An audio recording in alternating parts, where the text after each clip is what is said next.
15 കൊല്ലം 17 കൊല്ലം ഇന്നലെ പറഞ്ഞു നിരന്തരമായി എന്റെ പ്രിയപ്പെട്ട നാട്ടുകാരോട് വയത് പറയുമ്പോൾ ഒരുപാട് കാര്യങ്ങളൊന്നും നിങ്ങളെ പഠിപ്പിക്കാൻ കഴിഞ്ഞിട്ടില്ല. പക്ഷെ ഞാൻ പറയാണ്, ഞാൻ എത്ര കാലം ഇനി പറയുന്നു എനിക്കറിയില്ല. നമ്മളൊക്കെ ആയുസ് കഴിഞ്ഞു പോയില്ലേ? 19 വയസ്സായില്ലേ? 49 വയസ്സ് കഴിഞ്ഞു, 50ലേക്ക് ചാടുകയാണ്. 50 വയസ്സെന്നൊക്കെ പറഞ്ഞാൽ നമുക്ക് ചിന്തിക്കാൻ സമയമായി.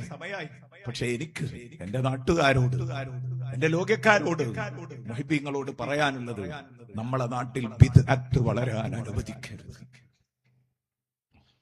അള്ളാന്റെ റസൂലിന്റെ വാപ്പയും ഉമ്മയും നരകത്തിലാന്ന് പറയുന്നവർക്ക് നമ്മൾ വളം വെച്ചു കൊടുക്കരുത്. അതൊരു വസിയത്തായി ഓർമ്മപ്പെടുത്തുകയാണ്. അത് സഹിക്കാൻ പറ്റാത്ത കാര്യമാണ്. അള്ളാഹുവിന്റെ റസൂലിന്റെ ഉമ്മ നരകത്തിലാണ് എന്ന് പറയാൻ ഉളുപ്പില്ലാത്ത ടീം. അതാണ് ബിദ്അത്തുകാർ. അവർക്ക് വളരാൻ അവസരം വെച്ചു കൊടുക്കരുത്. അവരെ നിങ്ങൾ ഒരു കാരണവശാലും പിന്താങ്ങരുത്. അവർക്ക് വളരാനുള്ള ഒരു അവസരം നമ്മൾ എവിടെയും ഉണ്ടാക്കി കൊടുക്കരുത്.